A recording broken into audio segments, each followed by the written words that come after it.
बिस्मिल्लाहिर्रहमानिर्रहीम। अस्सलाम वालेकुम। खाना प्लस में खुशामदीद। आज मैं आप लोगों के लिए बहुत ही मुफीद सी रेसिपी लेके आई हूँ।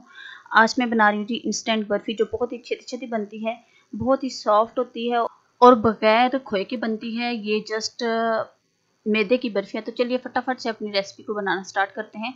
सबसे पहले मैंने यहाँ पे एक पैन ले लिया और इसके अंदर 1 कप भर के जो मैदे का डाल दिया। मैदे को इसको छान दिया है।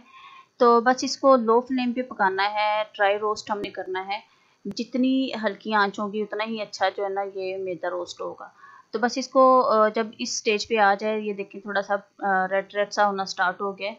तो अब इसके अंदर मैंने डाल दिया जी 1 चम्मच फिल वक्त जो है ना वो वेजिटेबल ऑयल डाल दिया। अगर आपके पास देसी घी है तो वेल एंड गुड, अगर नहीं है तो करवाने की कोई गल नहीं है।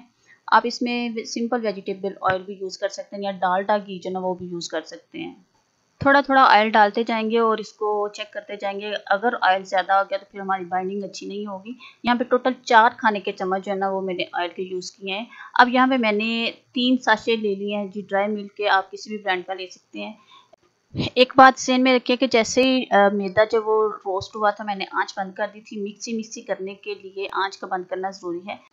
अब जो कप मैंने मैदा भर के लिया था वही कप हाफ जो है ना वो आइसिंग शुगर का लिया है। ये मैंने पहले से क्रश करके रखी हुई थी, तो इसलिए थोड़े से डेले बने हुए हैं।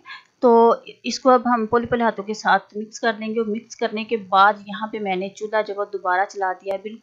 बिल्कुल लो फ्लेम जो है ना वो हमने आंच रखनी है, क्योंकि इसके जो शुगर है उसके क्रंच ना बनना शुरू हो जाए। बस इसको थोड़ा सा गर्म करेंगे ताकि बाइंडिंग जो है ना वो अच्छे तरीके से हो जाए, वरना इसके बगैर जो है बाइंडिंग अच्छे तरीके से नहीं होगी।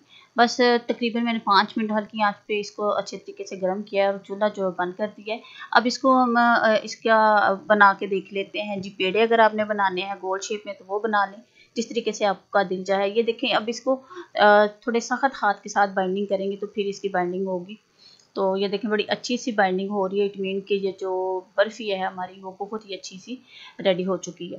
तो बस इसके ऊपर मैंने गार्निश के लिए चांदी के वर्क लगा दिए। अगर आपके पास है तो उसके ऊपर लगा लें, अगर नहीं है तो कोई मसला नहीं है। तो वीडियो अगर पसंद आए तो प्लीज़ मेरी वीडियो को लाइक कर दीजिएगा। चैनल पे अगर आप फर्स्ट टाइम आए हैं तो मेरे चैनल को सब्सक्राइब कर दीजिएगा। रेसिपी को ट्राई ज़रूर कीजिएगा। फिर मिलेंगे नई वीडियो के साथ, नई रेसिपी के साथ। अल्लाह हाफ़िज़।